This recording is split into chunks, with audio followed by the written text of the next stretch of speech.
无人机在侦察敌情方面的应用逐渐引起了美国厂商的关注，尤其是台湾自主研发的剑翔反辐射无人机。更近期的动态表明，剑翔无人机也受到了美国军火商的兴趣。今年6月，美国军火商团体访问了台湾，并在9月22日至25日再次派遣26家无人机厂商来台寻求合作。飞鸿供应链透露，美国对剑翔无人机的关注度很高，甚至有可能通过美国标签代销台湾研发的无人机。这意味着将台湾的先进技术和生产能力转化为美国及其盟友供应链的一部分。台湾在无人机技术上的发展早期受到限制，尤其是在军事领域。过去，台湾空军参谋长黄志伟曾公开确认，剑翔无人机攻击系统已经部署在台湾北部沿海区域，替代了原有的防空火炮系统。这一部署的目的是提升台湾的防空能力，增强多维防御、深层拦截、持久防守和精准打击的战略防御能力。此外，剑翔无人机的国际化计划也在推进。这不仅能减轻台湾预算的负担，还为中山科学研究院的自主研发产品打开了进入国际市场的大门。台湾在军用无人机技术的探索并非一蹴而就，早在20世纪90年代初，台湾军方便开始着手采购国外无人机，进行相关技术的研究。然而，由于世界各国普遍对军用无人机的核心技术保持高度保密，台湾在这一领域的技术进展受到很大制约。随着时间推移，台湾的无人机发展逐渐转向自主研发。虽然早期的应用多限于商业用途，如交通监控、资源探测等，但军事用途的拓展也逐渐显现。早期的无人机主要用于海岸侦察与警戒，但随着技术进步，逐步走向更为复杂的战术领域。1995年，台湾中山科学研究院成功研发出首架自主设计的轻型无人侦察机——察损无人机。这款无人机具备自动飞行和实时图像传输的功能，最大航程为150公里，飞行高度约为2.5公里。这一突破为台湾日后的无人机研发奠定了基础。接下来，中山科学研究院与台湾雷虎科技合作开发了001号无人机，并于1997年在台北航展上展示了原型机。尽管该机最终未进入生产阶段，同年台湾启动了中翔1型无人机的研发，航程提升至500公里，但该机同样未投产。然而，这些早期的研发努力为台湾在无人机领域的后续发展积累了宝贵的数据和经验。进入21世纪后，随着台湾电子芯片技术的快速进步，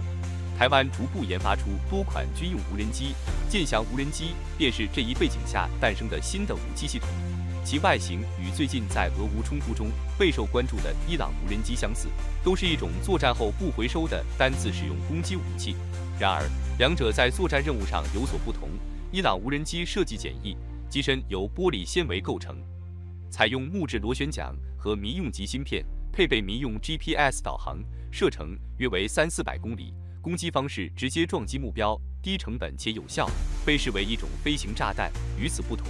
剑翔无人机是一款专门用于反辐射作战的无人机。在研发剑翔之前，中山科学研究院已成功研发出天剑22反辐射导弹。为了进一步发挥反辐射技术的优势，台湾启动了剑翔反辐射无人机的研发项目，预算达到9.8亿元新台币。经过多次完整测试，剑翔无人机终于定型。它配备了反辐射引导头，专门用于打击雷达站或其他带有雷达的武器系统。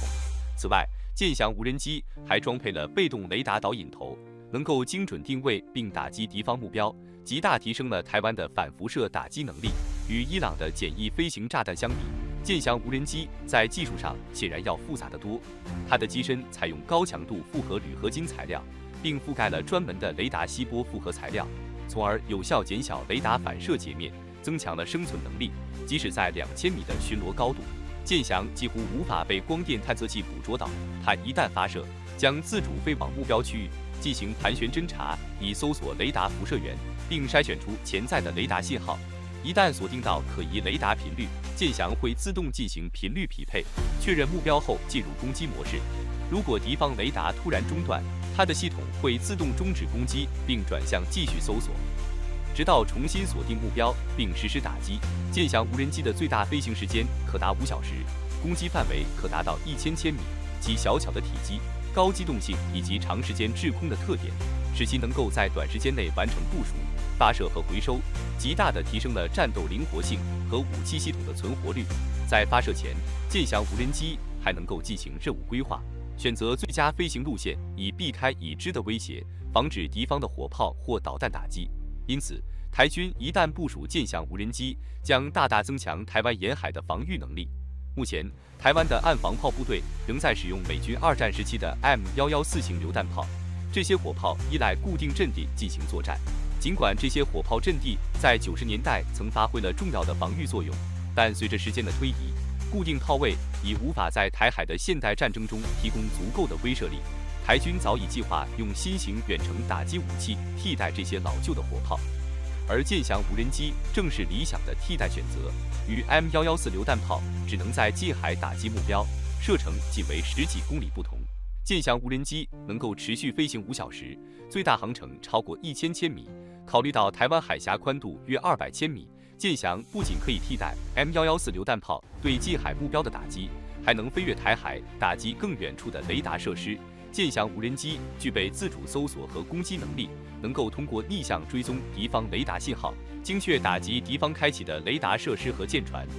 其打击精度和智能化程度远超 M114固定炮位。此外，与以色列的哈比反辐射无人机类似，剑翔可以通过发射车进行机动发射，具有很高的隐蔽性和打击效率。每辆发射车最多可携带12架无人机，能在移动中迅速完成准备和发射，远超固定阵地的岸防火炮。俄乌冲突中，小型无人机展现了巨大的战术潜力和广泛的应用前景。在这场战争中，乌克兰和俄罗斯的防空力量都面临着极大的挑战，难以有效应对对方大量的小型无人机。双方在战场上投入了前所未有的无人机数量。俄罗斯宣称摧毁了乌克兰的1000多架无人机，同时俄军也大量使用伊朗制造的自杀式无人机攻击乌克兰的基础设施，包括首都基辅。尽管俄军在战争初期几乎没有使用无人机，但在后期开始部署了猎户座察打一体无人机。尽管如此，这些无人机的效果仍然无法与伊朗廉价自杀式无人机的高效使用相匹敌。此外，双方还广泛改造民用消费级无人机，用于侦察和攻击。这场冲突深刻改变了各国对无人机研发的传统观念。过去大多数国家专注于高端无人机，强调隐身性、续航能力和飞行速度等性能，而俄乌冲突中的无人机则展现了低成本、简易结构的优势。尽管大量无人机被击落，但它们的低成本使得防守方的损失远大于使用这些无人机的攻击方。因此，尽管这些小型无人机的性能不如大型无人机，它们仍然能够在现代战争中发挥重要作用，为其他国家军队的无人机应用提供了宝贵的经验。传统上，许多人认为，像美国的捕食者无人机这样的高端大型无人机才是现代战争中的主力，而小型无人机通常仅适用于低强度的冲突。然而，俄乌战场的实际情况证明，即使是性能不如捕食者的无人机，也能取得显著的战果。特别是乌克兰的 TB2 无人机，多次成功摧毁俄军的防空系统。乌方发布的视频显示，这些无人机能够在俄军防空系统的雷达关闭时机发起精准打击，证明在充足的战场信息支持下，无人机不仅能够避开防空系统，还能压制甚至摧毁敌方防空设施。因此，俄乌冲突颠覆了传统的无人机应用观念，尤其是俄军大规模使用自杀式无人机时，乌军的防空网络往往无法有效应对。这种情况下，类似剑翔无人机的反辐射无人机能够发挥类似的作用，帮助突破防空系统，并有效打击敌方目标。目前，剑翔无人机面临的主要挑战是产能不足。根据台湾军方公布的资料，中山科学研究院在提升生产能力后，剑翔无人攻击机的年产量仍然仅为48架。这一生产速度在大规模冲突中显然不够用，即使是在中低强度的局部冲突中，也难以满足需求。小型无人机的战略价值在于其能够进行饱和攻击，因此若数量不足，效果将大打折扣。然而，对于台湾军方来说，增加产量并非难题。台湾的电子和机械制造业能力远远超过伊朗和乌克兰，而且没有受到像伊朗或俄罗斯那样的西方技术制裁。因此，在生产这些无人机方面，并不存在实质性的障碍。目前的低产能，或许是出于对台海局势的战略评估采取的慎重态度。但即便如此，台湾仍然需要提前规划大规模生产，特别是因为在本岛防卫中，台湾最大的问题是缺乏战略纵深，这一地理劣势无法通过任何手段得到根本解决。俄乌冲突的经验表明，俄罗斯未能迅速压制乌克兰，乌克兰的广阔国土成为其坚持抵抗的重要因素之一。乌克兰能够逐步恢复战力，很大程度上依赖于稳定的后方供应线。相比之下，台湾并没有类似的地理优势。如果台海发生战争，台湾一旦遭到大规模打击，即使其工业制造能力强大，生产基地和基础设施一旦遭到破坏，也无法迅速恢复大规模生产。因此，为了应对这种风险，台湾必须提前储备大量无人机，并将其存放在各地的地下掩体中。这样一来，即便在遭受初次打击后，仍能确保充足的无人机存量，以支持持续作战。在无人机技术发展同时，反无人机技术的提升也至关重要。尽管近期中山科学研究院的无人机展上展示了多款无人机，但并未展示相应的反无人机装备。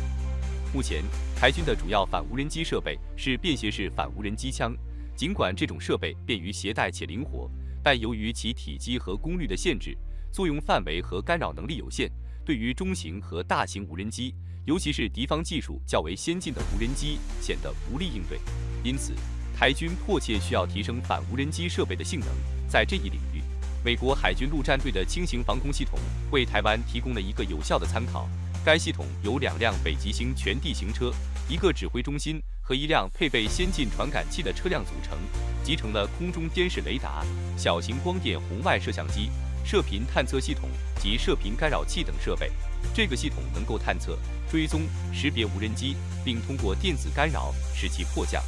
2019年，该系统成功在美国海军全10号2栖攻击舰上迫使一架伊朗无人机降落。从本质上讲，这种系统通过将大型干扰设备集成在高机动性车辆上，使其能快速部署并应对大规模无人机威胁。对于台湾来说，拥有超过9000辆军用悍马车，完全可以参考美军的这种轻型防空系统，进行改造，并结合现有的复仇者防空系统，形成高机动性的反无人机组合。如此一来，在面对大规模无人机攻击时，台湾军队能够更有效地执行防御任务，提供强大的反无人机能力。好了，本期内容到此结束。对于这些信息，我们非常欢迎大家在评论区分享你们的看法和讨论。如果对于内容有任何补充或不尽完善之处，也请在评论区留言，以便我们进行更新和完善。我是环宇哥，咱们下期再见。